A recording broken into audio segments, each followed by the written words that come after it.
नमस्कार दोस्तों। आज हम कक्षा 6 के अध्याय नंबर 9 पौधों के प्रकार एवं उसके भाग के बारे में अध्ययन करेंगे। तो चलिए देखते हैं आज के जो हमारे अध्ययन बिंदु है वो क्या क्या रहने वाले हैं। तो नंबर 1 पे है पौधे के प्रकार।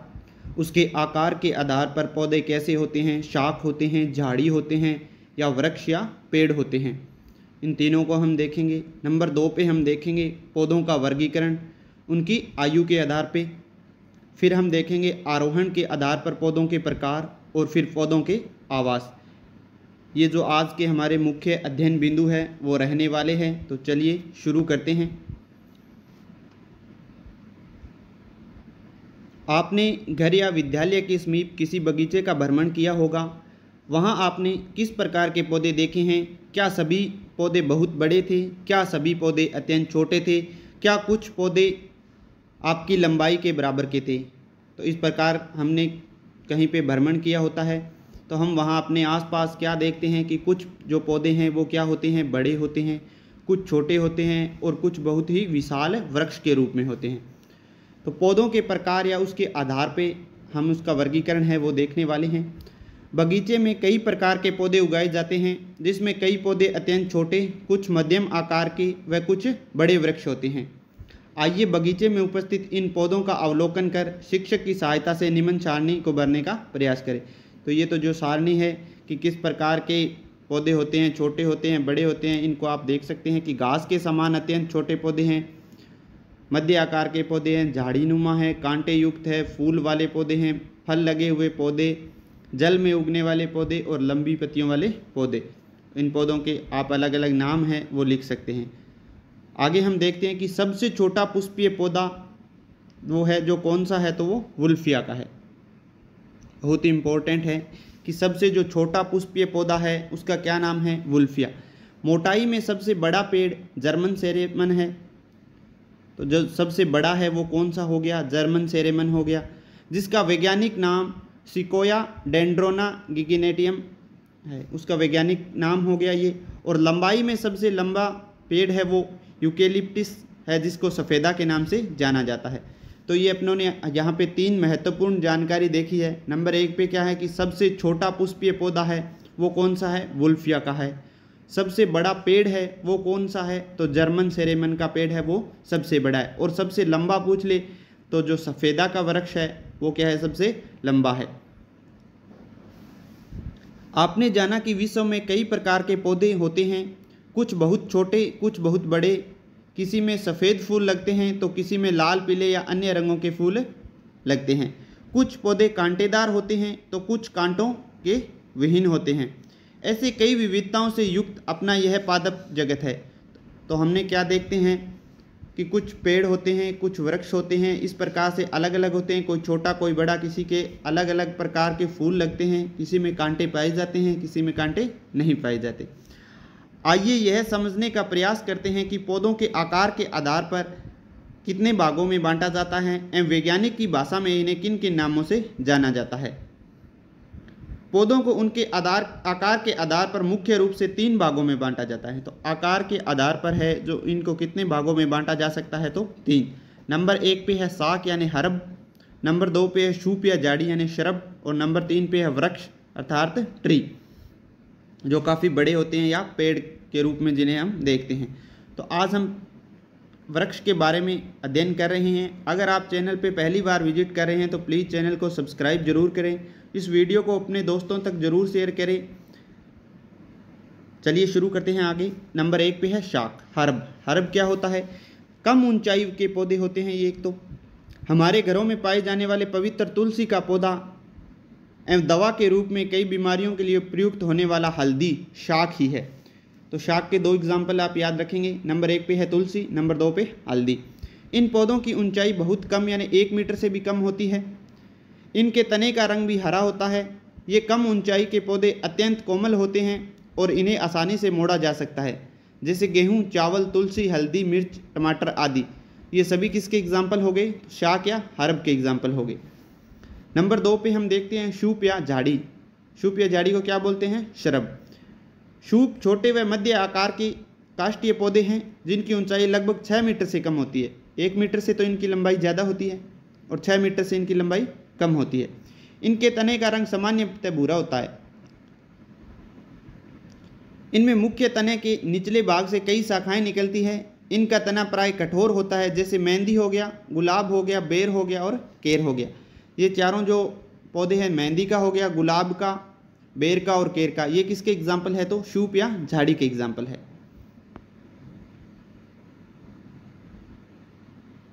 नंबर 3 पे हम देखते हैं वृक्ष। कुछ पौधे बहुत लंबे एवं कठोर तने वाले व छाल युक्त होते हैं।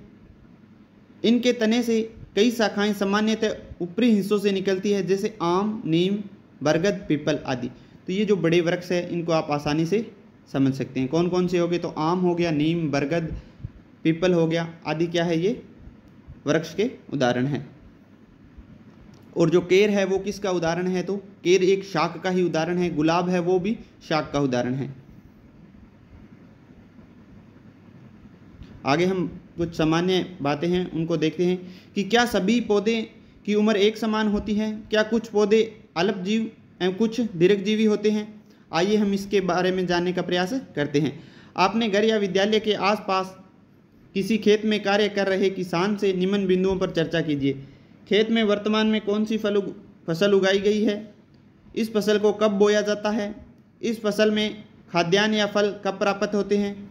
इस फसल को बोने से लेकर काटने तक किसान को कितना समय लगता है? एक वर्ष में पकने वाली फसल कौन सी होती है? किन पौधों की उम्र 2 वर्ष होती है और किन पौधों या पेड़ों की उम्र कई वर्षों की होती है? तो ये एक सामान्य जानकारी है जो आप अपने आसपास देख ही सकते हैं। आगे हम बात करेंगे कि पौधों का वर्गीकरण उनके आयु के आधार पर हम किस प्रकार कर सकते हैं। वो तो किस आधार पे था? उनकी लंबाई के आधार पे था। अब हम किस आधार पे बात करते हैं? आयु के आधार पे। आपने उक्त गतिविधियों के माध्यम से यह जाना कि सभी पौधों की आयु अलग अलग होती है। पौधों की आयु कुछ माह से 1 वर्ष तथा कुछ अन्य पौधों की आयु 2 वर्ष और कुछ पौधे कई वर्षों तक जीवित रह सकते हैं। अतः आयु के आधार पर पौधों को मुख्य रूप से 3 भागों में बांटा जाता है। आकार के आधार पे या लंबाई के आधार पे भी इनको कितने भागों में बांटा गया था? 3 भागों में। ठीक उसी प्रकार से आयु के आधार पे हम इन्हें कितने भागों में बांट रहे हैं? 3 भागों में। नंबर 1 पे है 1 वर्षीय पौधे, 2 पे है द्विवर्षीय और 3 पे है बहुवर्षीय। 1 वर्षीय में क्या होगा कि ऐसे पौधे जिनका जीवन काल 1 वर्ष अथवा 1 ऋतु का होता है उन्हें 1 वर्षीय पौधे कहते हैं। जैसे मक्का, ज्वार, बाजरा, सरसों जो हम फसल बोते हैं अनाज के लिए, वो लगभग सभी क्या है? 1 वर्षीय है। 2 नंबर पे हम देखेंगे द्विवर्षीय कौन से होते हैं? वे पौधे जिनका जीवन काल सामान्यतः 2 वर्ष होता है, द्विवर्षीय पौधे कहलाते हैं। इसमें क्या आते हैं? प्याज, पत्ता गोभी, गाजर, ये क्या है? 2 वर्ष तक रह सकते हैं। 3 नंबर पे हम देखें बहुवर्षीय पौधे। बहुवर्षीय पौधों में कौन कौन से आगे कि वो पौधे जो 2 वर्षों से अधिक जीवित रहते हैं, वो समस्त पौधे 2 वर्षों से ज़्यादा जीवित रहते हैं। इनमें मुख्यतः इनमें काष्ठ का निर्माण होता है, यानी लकड़ी बनती है इनमें। ये पौधे सामान्यतः ग्रीष्म व बसंत ऋतु में पुष्पित होते हैं। बहुवर्षीय पौधे सामान्यतः बड़े व छायादार होते हैं, जैसे नीम, चीड़, बरगद, पीपल, ये सभी क्या हो गए? बहुवर्षीय पौधे हो गए। जो हमें छाया प्रदान करते हैं वो सभी पौधे हैं, वो क्या है? बहुवर्षीय पौधे हैं। इस प्रकार से हमने 2 चीज़ें अब तक देख ली है, एक तो आकार के आधार पर और एक आयु के आधार पर। आगे हम बात करेंगे आरोहण के आधार पर पौधों के प्रकार। आपने अपने घर के आसपास या बगीचे में भ्रमण करते समय ऐसा कोई पौधा देखा है जिसका तना अत्यंत कोमल होता है? ऐसे पौधे का तना इतना मजबूत कई होते हैं जिनका क्या होता है? जो तना होता है वो बहुत ही मजबूत होता है कि वह सवय मजबूती से खड़ा रह सकता है।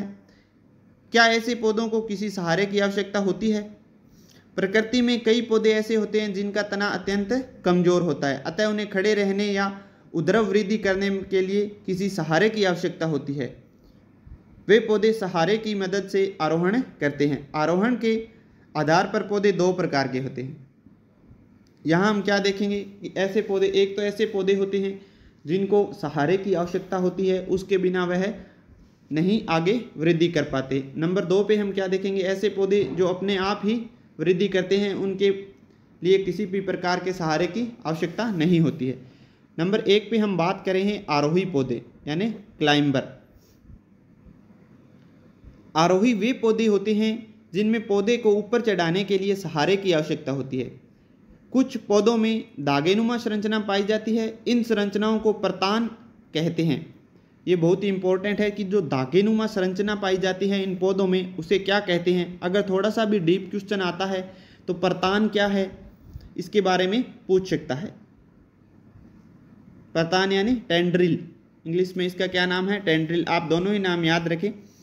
परतान पर्णवर्ती पत्ती या पत्ते का एक रूपांतरित रूप है। तो ये किसका रूपांतरित रूप है, या तो पर्णवर्ती पत्ती या तने का। मटर, ककड़ी, करेला, तुरई आदि आरोही पौधे हैं। जो बेल हैं, जो अपने कह सकते हैं जो जितनी भी बेल है वो किसके है, उदाहरण है, तो आरोही पौधों के उदाहरण है। मनी प्लांट है वो भी किसका उदाहरण है, आरोही पौधे का उदाहरण है। नंबर 2 पे है वल्लरी पौधे। एक पे क्या देखा, आरोही पौधे, उनको लिए क्या होती है, सहारे की आवश्यकता होती है। नंबर 2 पे क्या देख रहे हैं, वल्लरी पौधे। वो कौन कौन से होते हैं, ऐसे पौधे जिनका तना अत्यंत कोमल होता है। ये सीधे खड़े नहीं रह सकते। ये क्या होते हैं, सीधे नहीं खड़े होते हैं, जमीन पर ही रेंग कर क्षैतिज दिशा में वृद्धि करते हैं एवं काफ़ी जगह घेरते हैं। इनमें आरोही पौधों के समान परतान नहीं पाए जाते। उदाहरण के लिए तरबूज, कद्दू, खरबूजा आदि।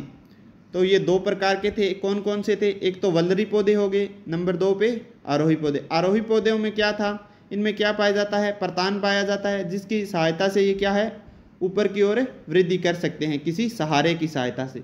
नंबर 2 पे हमने देखा वल्लरी पौधे, इनके अंदर परतांत नहीं पाया जाता है, इसलिए ये ज़मीन पे ही रेंगते हैं या ज़मीन पे ही जगह को घेरते रहते हैं। इनमें कौन कौन सा है, तरबूज, कद्दू, खरबूज आदि। और उसके कौन से उदाहरण थे, मटर हो गया, ककड़ी हो गई, करेला और तुरई, घिया। इस प्रकार से ये इनके एग्जाम्पल है। आगे हम देखते हैं, ये आरोही पौधे और वल्लरी पौधे के उदाहरण दिए हैं, आप देख सकते हैं। मटर, मनी प्लांट और ककड़ी आरोही पौधे के है और वल्लरी पौधे के है खरबूजा, तरबूजा और कद्दू। आगे बात करेंगे पौधे के आवास के बारे में। आपने पौधों के उनके आकार, आयु एवं उनके आरोहण के आधार पर उनके प्रकारों को जाना। क्या आपके मन में कभी अपने आवास स्थल के बारे में जानने की जिज्ञासा हुई है। विश्व में कई प्रकार के जंतु पाए जाते हैं। उनमें से कुछ स्थल पर, कुछ जल में, कुछ समुद्र की गहराई में, कुछ पर्वतों की ऊंचाई, बर्फीले पहाड़ों व तपते रेगिस्तान भी पाए जाते हैं। जंतुओं के समान ही विश्व में पौधों का वितरण भी अलग अलग स्थलों पर होता है। जिस प्रकार से जंतु रहते हैं अलग अलग स्थानों पे, उनका अलग अलग वितरण है, ठीक उसी प्रकार से पौधों का भी क्या है, अलग अलग वितरण है। आवास स्थलों के आधार पर पौधे निम्नलिखित 2 प्रकार के होते हैं। तो आवास के आधार पर इन्हें मुख्यतः किन 2 भागों में बांटा है। नंबर 1 पे है जलीय पौधे। जलीय पौधों के बारे में हमने देखेंगे। नंबर 2 पे देखेंगे अपने स्थलीय पौधे। तो पहले बात कर लेते हैं जलीय पौधे की, यानी एक्वेटिक प्लांट्स क्या होते हैं। ऐसे पौधे जो जलीय आवासों जैसे नदी, तालाब, झील, समुद्र आदि में पाए जाते हैं जलीय पौधे कहलाते हैं। जो जल में पाए जाते हैं वो जलीय पौधे हैं। जैसे हो गया कमल, वेलिसिनेरिया, सिंगोड़ा, हाइड्रिला, जलकुंभी आदि। ये किसके उदाहरण हो गए, ये आप नाम याद रखें जरूर, चारों के चारों ये जलीय पौधों के उदाहरण हैं। इन पादपों को जलोद्भिद पादप भी कहा जाता है। जलीय पादपों में जड़ें अल्प विकसित होती है, बहुत ही कम विकसित होती है। तने में उत्प्लावनता बनाए रखने के लिए वायुकोश पाए जाते हैं। उत्प्लावनता मतलब वो तैरते रहते हैं, उसके लिए क्या पाया जाता है, उनके अंदर वायुकोश पाए जाते हैं जो उन्हें जल में तैरने में मदद करते हैं। इन पादपों की पत्तियां कटी फटी व रिबन के समान होती है। जल में स्थिति के आधार पर इन पादपों को 3 वर्गों में वर्गीकृत किया जा सकता है। आगे इनको कितने वर्गों में, 3 वर्गों में। नंबर 1 सतह पर तैरने वाले जलीय पादप जैसे जलकुंभी। ये क्या होती है, सतह पर तैरती रहती है। 2 पे है जल निगमन या जल में डूबे हुए जलीय पादप जैसे हाइड्रिला। हाइड्रिला क्या है, जलीय पादप है। ये क्वेश्चन काफ़ी बार पूछा गया है, रीट में भी ये पूछा गया था, हाइड्रिला क्या है। ये एक जलीय पादप है। रीट 2021 जो हुई थी, बाद में जो भर्ती कैंसिल कर दी गई थी पेपर आउट के कारण, उसके अंदर ये पूछा गया था। उभयचारी वो कौन से होते हैं, जो दोनों प्रकार के हो सकते हैं, वो क्या है, फेलिसेनेरिया। ये कौन सा है, उभयचारी है, जो ऊपर भी आ सकता है, सतह पर भी तैरता है और अंदर भी रहता है। इस प्रकार से हमने देखा कि जलीय पौधे कौन कौन से होते हैं और आगे उनको कितने भागों में वर्गीकृत किया गया है। अब हम बात करेंगे स्थलीय पौधों की। जमीन पर पाए जाने वाले पेड़ पौधे का स्थलीय पौधे कहते हैं। जो जमीन पे पाए जाते हैं उन्हें स्थलीय कहते हैं। भिन्न भिन्न आवासों में पाए जाने वाले स्थलीय पौधों को निम्नलिखित वर्गों में वर्गीकृत किया जा सकता है। नंबर 1 पे है समोद्भिद, उसमें कौन कौन से आ जाएंगे? नीम और बांस। नंबर 2 पे है शीत आवास वाले, उसमें कौन कौन से आएंगे? सेलेडेनेला और लाइकेन, ये कहाँ पाए जाते हैं? शीत आवास में। 3 पे है शुष्क आवास यानी मरुद्भिद, जैसे खेजड़ी हो गया, डंडाथोर और नागफनी, ये शुष्क आवास में पाए जाते हैं या मरुद्भिद वनस्पति इन्हें कह सकते हैं। तो 3 कौन कौन सी है जो अपनों ने देखी है? नंबर 1 पे है समोद्भिद, उसमें नीम और बांस आ जाएगा। नंबर 2 पे है शीत आवास, उसमें सोल्डेनोला और लाइकेन आ जाएगा। और नंबर 3 पे है शुष्क या मरुद्भिद, उसमें खेजड़ी, डंडाथोर और नागफनी, ये मरुद्भिद वनस्पति है जो पश्चिमी राजस्थान में पाई जाती है, उत्तरी और पश्चिमी राजस्थान में।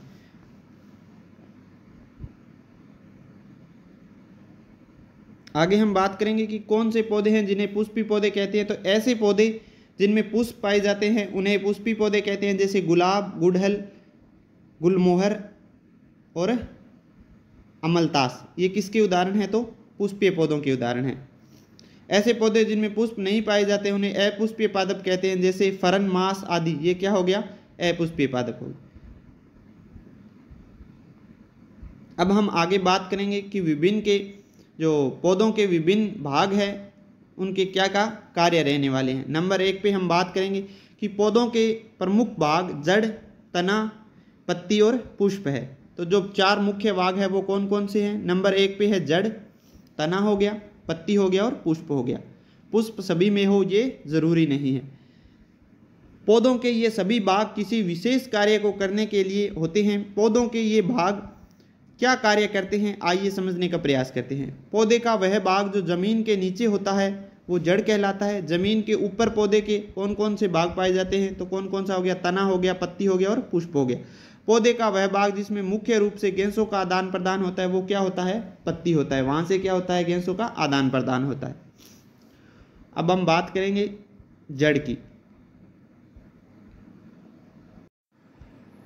जड़ या मूल। पौधे में मृदा से जल व खनिज लवणों का अवशोषण जड़ों द्वारा होता है। तो क्या क्या है जो जड़ अवशोषित करती है? नंबर 1 पे है जल और नंबर 2 पे है खनिज लवण। इम्पोर्टेंट है ये बात कि जड़ है वो किन किन का अवशोषण करती है। तो जल और खनिज लवण, पौधों के अंदर जल और खनिज लवण है वो जड़ से प्राप्त होता है। मृदा कणों के माध्य स्थित जल को ये जड़ें अवशोषित कर इन्हें तने, शाखाओं एवं पत्तियों तक पहुंचाने का कार्य करती है। क्या करती है? जड़ होती है जो मृदा के अंदर कण होते हैं उन्हें क्या करती है? अवशोषित करके उन्हें तने, शाखाओं और पत्तियों तक पहुंचाने का कार्य करती है। गतिविधि को हम नहीं देखेंगे, आगे हम सीधा बात करेंगे कि जड़ें पौधों को स्थिरता प्रदान करती हैं। जड़ें मृदा के कणों को जकड़े रखने का कार्य करती है, जिससे वे मृदा अपरदन को रोकने का महत्वपूर्ण कार्य करती है। तो जो मृदा अपरदन है उसको रोकने का जो एक मुख्य अपने माध्यम कह सकते हैं वो क्या है? वृक्षारोपण। ज़्यादा से ज़्यादा वृक्षारोपण होगा तो मृदा अपरदन को रोका जा सकता है, क्योंकि ये मिट्टी को जकड़ के रख लेती है जिससे इसका अपरदन कम हो जाता है। क्या सभी पौधों में जड़ें एक समान होती हैं? क्या बड़े पौधे को जड़ सहित उखाड़ पाना संभव है? क्या रेगिस्तानी पौधों के मूल सम वातावरण के पौधों के मूल की संरचना समान होती है, मूल अथवा जड़? आइए इन प्रश्नों का उत्तर खोजते हैं। पौधों में मुख्य रूप से 2 प्रकार की जड़ें पाई जाती है। नंबर 1 है मूसला मूल और नंबर 2 है रेशेदार मूल। तो आगे मूल के कितने प्रकार हो गए? 2। कौन कौन से? एक तो मूसला हो गया और नंबर 2 पे क्या हो गया? रेशेदार हो गया। अब हम बात करेंगे मूसला मूल क्या होती है। वे जड़ जिनमें एक मुख्य जड़ होती है, जिसके के अंदर क्या होती है? एक ही मुख्य जड़ होती है। ये आप डायग्राम के अंदर देख सकते हैं। और इसके पार्श्व में दूसरी जड़ें निकली है, इन्हें मूसला मूल कहते हैं। इसका उदाहरण हम देख सकते हैं, आम हो गया, नीम हो गया, ये इसके क्या है? उदाहरण है। इसमें क्या होता है? एक मुख्य जड़ होती है और बाकी इसमें पार्श्व में दूसरी जड़ें निकली होती है। आगे हम बात करेंगे रेशेदार मूल की। तो रेशेदार मूल, इनमें कोई एक मुख्य जड़ नहीं होती है, सभी जड़ें एक समान दिखाई देती है, वह एक गुच्छे के रूप में होती है। इन्हें रेशेदार मूल अथवा जकड़ा जड़ भी कहा जाता है। जैसे मक्का, गेहूं, प्याज, गन्ना आदि, ये आप मुख्य रूप से देखते हैं। गन्ना और मक्का आप लगभग अपने घरों में देख सकते हैं कि एक आधा आपको इनका उगा हुआ रूप मिल ही जाता है। मक्के का मिल जाएगा कोई छोटा, और गन्ना है वो आपके घर में मिल सकता है। तो इसको आप आराम से देख सकते हैं कि इनमें क्या होती है, जकड़ा जड़ पाई जाती है, यानी एक मुख्य जड़ न होके अलग अलग तंतु से इनके अंदर बाहर से निकले आप आराम से देख सकते हैं। आगे हम बात करें कि क्या आप किसी ऐसी जड़ का नाम बता सकते हैं जिसकी सब्जी बनाकर अथवा कच्चा भी खाया जा सकता है। तो गाजर व मूली ऐसे पौधे हैं जिनकी जड़ों को सब्जी बनाकर अथवा कच्चा भी खाया जा सकता है। तो गाजर और मूली क्या हो गए, अगर सीधा पूछ ले गाजर और मूली क्या है, तना है, पत्ती है, जड़ है, क्या है, तो ये जड़ है। क्या आप ऐसी और जड़ों के बारे में जानते हैं जिसे खाने में उपयोग में किया जा सकता है। कई पौधों की जड़ें ऐसी होती है जो भोजन ग्रहण कर लेती है। विशिष्ट कार्य को करने के लिए कई पौधों की जड़ रूपांतरित हो जाती है। निम्नलिखित प्रकार की इसकी सारणी दी गई है, उन्हें हम देख सकते हैं। खाद्य संग्रहण हेतु कौन कौन सी होती है, तो गाजर, मूली और शकरकंद। आरोहण हेतु कौन कौन सी होती है, तो मनी प्लांट। जनन हेतु डाहेलिया, और सहारा प्रदान करने के लिए जड़ें होती है वो गन्ने और बरगद की होती हैं। खाद्य संग्रहण में कौन कौन सी आ जाएगी, तो मुख्य रूप से गाजर, मूली और शकरकंद, ये किसके काम आती है, खाद्य संग्रहण के। आरोहण हेतु मनी प्लांट, आरोहण का आपने देखा था कि उनको सहायता प्रदान करने के लिए होती है। जनन हेतु डाहेलिया है, और सहारा प्रदान के हेतु कौन सी है, गाजर और बरगद, गन्ना और बरगद। गन्ने की जड़ें क्या होती है, आप देखेंगे थोड़ा ऊपर गन्ना लगा, गन्ना जब उगा हुआ होता है तो उसकी साइड के अंदर से मिट्टी के ऊपर आप देखेंगे कि एक ऐसे तंतु से निकले होते हैं और वो उसको सहारा प्रदान करते हैं। बरगद आपने देखा ही होगा कि बरगद के जो तने होते हैं वहाँ से जिनकी जड़ें निकलती है और नीचे धरती तक आ जाती है। अब नंबर 2 पे अपने बात करेंगे तने की। पहले अपनों ने देखा था जड़, अब नंबर 2 पे हम देखेंगे तना। तो तने का जो इम्पोर्टेंट है वो क्या है, हम देखते हैं।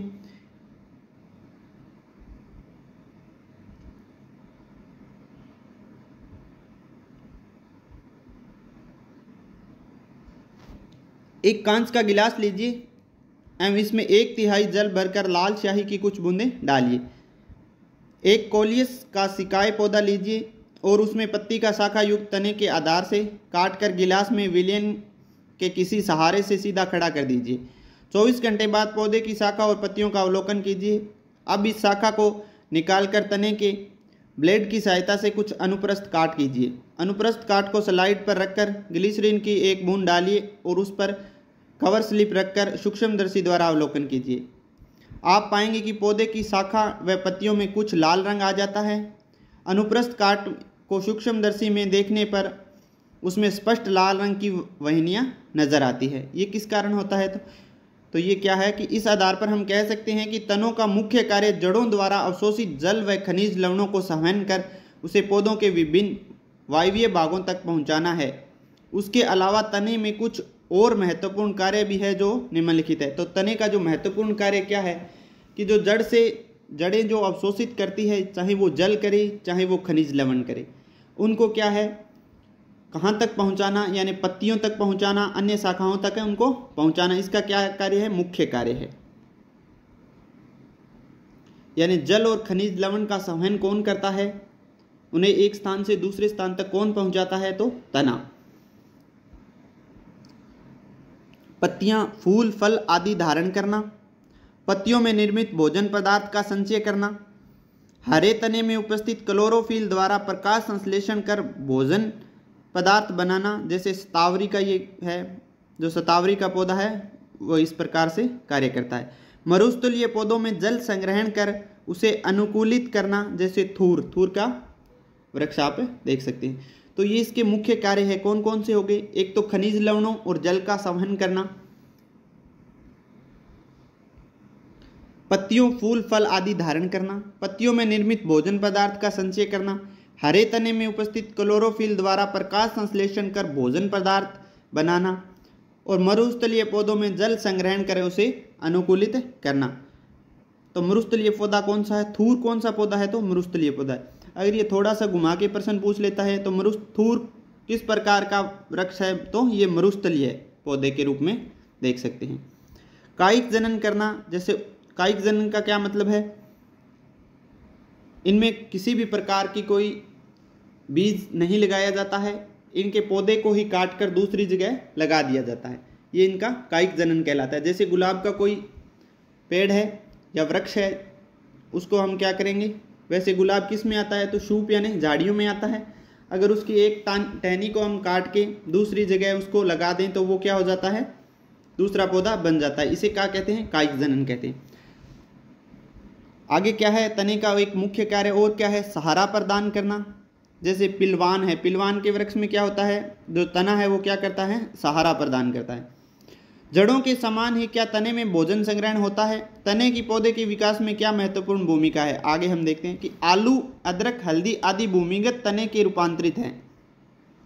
वहाँ आपने क्या देखा था? जड़ कौन कौन सी थी? गाजर और मूली क्या थी? जड़ थी। ऐसे नहीं है कि जो मिट्टी के नीचे पाई जाते हैं वो सभी जड़ें हों, ये बिल्कुल भी जरूरी नहीं है। यहाँ पे हम देखेंगे आलू, अदरक और हल्दी, ये पाई तो नीचे ही जाती है मिट्टी के, लेकिन ये क्या है? भूमिगत तने के रूपांतरित है, जो भोजन संग्रहण का कार्य करते हैं। साथ ही हल्दी व अदरक का उपयोग विभिन्न प्रकार की औषधि बनाने में किया जाता है। तो यहाँ आप लोगों ने क्या देखा कि आलू, अदरक और हल्दी ये भूमिगत तने के रूपांतरण है। तो ये क्या है? तने हैं, बहुत ही इंपॉर्टेंट है। आलू, अदरक और हल्दी ये किसका रूपांतरण है? तो तने का। अगर क्वेश्चन में पूछ ले कि निम्न में से तना कौन सा है, तो तना इनमें क्या? आलू, अदरक और हल्दी ये क्या है? तना है। ना ये फल है, ना ये बीज है, ना ये जड़ है। भोजन संग्रहण के अतिरिक्त तने के और भी कई कार्य हैं जिनके अभाव में पौधों का जीवित रहना संभव नहीं है। तो भोजन संग्रहण के अतिरिक्त भी क्या करता है? अन्य भी कुछ कार्य है जिनके अभाव में जीवित रहना पौधे का संभव नहीं है। अपनों ने पहले क्या देखा? जड़। नंबर 2 पे देखा अपनों ने तना। जड़ के मुख्य कार्य देखे, फिर अपनों ने तने के मुख्य कार्य देखे। अब हम बात करेंगे पत्ती के जो मुख्य कार्य होते हैं वो क्या रहने वाले हैं। आपने जड़ व तने के कार्य को पढ़ा। आइए पौधे के एक अन्य महत्वपूर्ण भाग पत्ती के बारे में जानने का प्रयास करते हैं। पौधों में पत्तियां तने व शाखाओं पर लगी होती है एवं पत्तियों की शाखा पर लगने का क्रम भी विविध प्रकार होता है। क्या सभी पौधों की पत्तियां एक समान होती है? क्या आकृति और आकार में समान होता है? तो अपने को पता है कि सभी जो पौधे हैं उनकी पत्तियां एक समान नहीं होती है। पत्ती के जो विभिन्न भाग हैं उनका ये डायग्राम दिया गया है, इसे हम ध्यान से देख लेते हैं। सबसे पहले क्या है कि पर्णवृंत किसे कहते हैं? कि जो ये तना होता है उससे जो ये पत्ती और तने को जो जोड़ने वाला भाग है इसे क्या कहते हैं? पर्णवृंत। फिर जो इसके बीच के अंदर जो ये मध्य के अंदर, बिल्कुल मध्य के अंदर ये एक डंडी आपको दिखाई दे रही है उसे क्या कहते हैं? मध्यशिरा। उसे मध्यशिरा के नाम से जानते हैं। फिर इसके जो साइड के अंदर छोटी छोटी ये डंडियाँ दिखाई देती है उन्हें शिराओं के नाम से जाना जाता है। और जो इनके बीच का भाग है उसे पर्णफलक के नाम से जाना जाता है। तो इस प्रकार से हमने क्या क्या पढ़ा इस पत्ती के अंदर। नंबर 1 पे देखा पर्णवृंत। आप इसको सीक्वेंस में याद रखें कि जहाँ से ये तने से और इससे शुरू होती है उसे क्या कहते हैं? पर्णवृंत। मध्य में है उसे मध्यशिरा कह दिया, और जो साइड में छोटी छोटी है उन्हें शिरा बोल दिया, और जो बीच का जो भाग है उसे पर्णफलक। पर्ण यानी पत्ती और फलक मतलब उसका जो भाग हो गया। पत्ती का भाग जिसके द्वारा वह तने से जुड़ी होती है पर्णवृंत कहलाता है। पत्ती का चपटा भाग पर्णफलक कहलाता है। पर्णफलक के मध्य उभरी हुई रेखा मध्यशिरा व उसके कई उपशिराएं कहलाती है। आगे गतिविधि दी गई है आप इसको भी पढ़ सकते हैं। इसमें क्या होता है चलो देखते हैं। एक पत्ती को सफ़ेद कागज़ पर या कॉपी के पेज के नीचे रखकर एक स्थान से दबाकर रखिए। एक पेंसिल की तिरछा पकड़कर कागज़ के उस भाग पर इस प्रकार रगड़िए जिससे छाप कागज़ पर स्पष्ट दिखाई दे। पत्ती की तरह दिखाई देने वाली इस छाप संरचना के कई रेखीय संरचनाएं आती हैं जिन्हें सिराएं कहते हैं। पत्ती के मध्य में स्थित एक मुख्य सिरा के मध्य सिरा या मिडरिब कहते हैं। इस मध्य सिरा से कई छोटी शाखाएं निकलती है और एक जाल सा बना लेती हैं। इस प्रकार सिरा विन्यास जालिकावत सिरा विन्यास कहलाती है। उदाहरण के लिए आम, नीम, पीपल आदि के वृक्ष में ये जो इनके पत्ते होते हैं इनमें आप देख सकते हैं। कुछ अन्य पौधों की पत्ती में सभी सिराएं एक दूसरे के समांतर होती हैं। इस प्रकार का सिरा विन्यास समांतर सिरा व्यास कहलाता है। दो अलग अलग हो गए। नंबर 1 पे क्या देखा आपने, जालिकावत सिरा व्यास, और नंबर 2 पे देखा समांतर सिरा व्यास। आगे हम बात करेंगे पत्ती के कार्य क्या क्या हैं, ये इम्पोर्टेंट है। ऊपर वाली जानकारी इतनी इम्पोर्टेंट नहीं थी, वो तो अपनों ने नॉर्मल देख ली। जो इनके कार्य हैं, चाहे वो जड़ का कार्य हो, चाहे तने का कार्य हो और चाहे पत्ती का कार्य हो, हमारे लिए ये तीनों इम्पोर्टेंट हैं। आप इन्हें आराम से देखें। नंबर 1 पे हम बात करेंगे कि हरे पौधों की पत्तियों द्वारा कार्बन डाइऑक्साइड, जल, प्रकाश व पर्णहरित की उपस्थिति में खाद्य पदार्थों के निर्माण की प्रक्रिया प्रकाश संश्लेषण कहलाती है। तो प्रकाश संश्लेषण क्या कहलाती है? हरे पौधों की पत्तियों द्वारा कार्बन डाइऑक्साइड, जल, प्रकाश व पर्णहरित की उपस्थिति में खाद्य पदार्थों के निर्माण की प्रक्रिया, जिससे ये भोजन बनाते हैं, उस प्रक्रिया को हम क्या कहते हैं? प्रकाश संश्लेषण कहते हैं। प्रकाश संश्लेषण की क्रिया को निम्नलिखित समीकरण द्वारा दर्शाया जा सकता है। नंबर क्या है 1 पे क्या देखें, अपने कार्बन डाइऑक्साइड होती है जो कहाँ होती है? वायुमंडल में। जल और ऑक्सीजन ये भी वायुमंडल से लेते हैं। और सूर्य का प्रकाश होता है और पर्णहरित की उपस्थिति होती है इसके अंदर, उससे क्या बनता है? कार्बोहाइड्रेट बनाया जाता है। देखो, जल हो गया, कार्बन डाइऑक्साइड गैस हो गई, पर्णहरित यानी क्लोरोफिल पौधों की पत्तियों के अंदर पाया जाता है, तने के अंदर पाया जाता है, और उसके द्वारा क्या होता है? कार्बोहाइड्रेट बनाया जाता है और ऑक्सीजन गैस मुक्त होती है। पौधे भोजन का संग्रहण मंड के रूप में करते हैं, मंड या स्टार्च। ये बहुत इंपॉर्टेंट है कि पौधे हैं वो भोजन का संग्रहण किसके रूप में करते हैं? तो मंड या स्टार्च के रूप में करते हैं। यह मंड पत्तियों, फलों और तने में संग्रहित रहता है। ये भी इम्पोर्टेंट है कि अंतिम में ये कहाँ पे संग्रहित रहता है? या तो ये पत्तियों में या तने में या फलों में संग्रहित रहता है। पत्तियां प्रकाश व पर्णहरित की उपस्थिति में ग्लूकोज का निर्माण करती हैं। इस प्रक्रिया में जल व कार्बन डाइऑक्साइड का उपयोग होता है। इसमें क्या क्या होता है? एक तो जल का हो गया और दूसरा कार्बन डाइऑक्साइड। इस प्रक्रिया में जल से ऑक्सीजन गैस उप उत्पाद के रूप में बनती है। तो ऑक्सीजन जो गैस बनती है वो किसके, कौन सा उत्पाद है? वो उप उत्पाद। पत्तियों द्वारा संश्लेषित भोजन अंतः पौधे के विभिन्न भागों यानी मंड या स्टार्च के रूप में संग्रहित हो जाता है। तो किस रूप में ये संग्रहित किस रूप में होता है? ये अलग अलग भागों में, तो ये मंड या स्टार्च के रूप में ये संग्रहित होता है। पत्तियों की सतह पर कई रंध्र पाए जाते हैं। पत्तियां इन रंध्रों द्वारा श्वसन क्रिया करती है। गैसों का आदान प्रदान रंध्रों के खुलने व बंद होने पर निर्भर करता है। तो जो पत्तियों के अंदर रंध्र पाए जाते हैं उनसे क्या करते हैं? ये पत्तियां श्वसन क्रिया करती हैं। और गैसों का आदान प्रदान ही होता है वो किससे होता है? इन रंध्रों से होता है। रंध्र कहाँ पाए जाते हैं? तो ये पत्तियों के अंदर पाए जाते हैं। तो इसका मतलब क्या हो गया कि गैसों का आदान प्रदान कहाँ से होता है? तो पत्तियों के अंदर से होता है। पत्तियां प्रकाश संश्लेषण व श्वसन क्रिया के अलावा और भी कई कार्य करती है। आइए इनका पता लगाएं। गतिविधि के माध्यम से हम देख सकते हैं कि एक ऐसा गमला लीजिए जिसमें स्वस्थ पौधे लगा है। इस गमले में पौधे के ऊपर एक पॉलीथीन को थैली लगाकर चित्रानुसार उसे धागे से बांध दीजिए। उसके ऊपर क्या है, एक है पॉलीथीन की थैली से बंद कर देना है। एक अन्य पॉलीथीन की थैली को एक खाली गमले पर चित्रानुसार बांध दीजिए जिसमें शुष्क मिट्टी भरी हो। अब दोनों गमलों को कुछ घंटों के लिए धूप में रख दीजिए। कुछ घंटों बाद दोनों गमलों की पॉलीथीन थैलियों का अवलोकन कीजिए। हम देखते हैं कि पौधों पर लगी पॉलीथीन थैली आंतरिक सतह पर जल की बूंदें दिखाई देती है।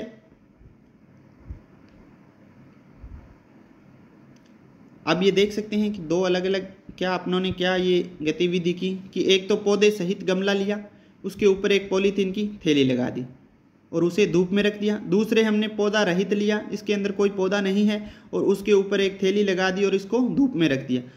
तो अपनों ने क्या देखा कि जैसे ही हमने जिसके अंदर पौधा लगा हुआ था उसको कुछ समय बाद देखा तो उसके अंदर जल की बूंदें हमें दिखाई देती है। जल की यह बूंदें पौधे की पत्तियों से होने वाली वाष्पोत्सर्जन की क्रिया द्वारा बनती हैं। तो इसके क्या कारण होता है कि जल की बूंदें हैं वो किससे बनती है कि पौधे के द्वारा जो पत्तियों से जो वाष्पोत्सर्जन होता है उससे ये बनती है। वाष्पोत्सर्जन की यह प्रक्रिया वातावरण में जल चक्र को संतुलित करने का कार्य करती है। इसमें द्वारा पौधों का अपना ताप नियमित भी रहता है। तो ये क्या होता है, ताप नियंत्रण किसके द्वारा रहता है, तो पौधों का वाष्पोत्सर्जन के द्वारा। और वातावरण में जो जल चक्र को संतुलन रखता है वो भी कौन रखता है, वाष्पोत्सर्जन, वेपोराइजेशन। तो इस प्रकार से आज हमने पौधों के अलग अलग भागों के बारे में डिटेल से देखा। ये बहुत ही इंपॉर्टेंट चैप्टर है, कम से कम इसमें 2 क्वेश्चन आने की संभावना रहती है रीट में। ये लगभग 6 नंबर का टॉपिक है अपने रीट के अंदर, तो इसको आप ध्यान से देखें, बहुत ही इंपॉर्टेंट है। प्रत्येक बार जो रीट हुआ है उसके अंदर इस चैप्टर से डायरेक्ट क्वेश्चन उठाए गए हैं। आप कोई भी रीट का एग्ज़ाम देख लें पीछे का, डायरेक्ट इस चैप्टर के अंदर से, कक्षा 6 के इस चैप्टर के अंदर से अपनों ने जो आप किया है 9 नंबर पौधे और पौधों के प्रकार और उसके भाग, उसके अंदर से डायरेक्ट एक क्वेश्चन आया है। आप ऐसा मत समझें कि ये ऐसे ही छोटा सा चैप्टर है, इसमें से कुछ नहीं आने वाला है, लेकिन बिल्कुल ही सामान्य जानकारी है वो पूछ लेता है। और ये प्रश्न काफ़ी लोगों का गलत भी हो जाता है क्योंकि सामान्य जानकारी के बारे में अपने नहीं देखे जाते हैं। आज अपनों ने क्या सीखा उसका एक रिवीजन है, थोड़ा सा वो देख लेते हैं। सामान्यतः पौधों का वर्गीकरण उनकी ऊंचाई, तने व शाखाओं के आधार पर 3 प्रकार का था, शाख, शूप और वृक्ष। आयु के आधार पर भी अपनों ने पौधों का वर्गीकरण 3 प्रकार से देखा, 1 वर्षीय, द्विवर्षीय और बहुवर्षीय। आरोहण के आधार पर आरोही और वल्लरी पौधे अपनों ने देखा। आवास के आधार पर पौधे 2 प्रकार के देखे, एक जलीय और एक स्थलीय।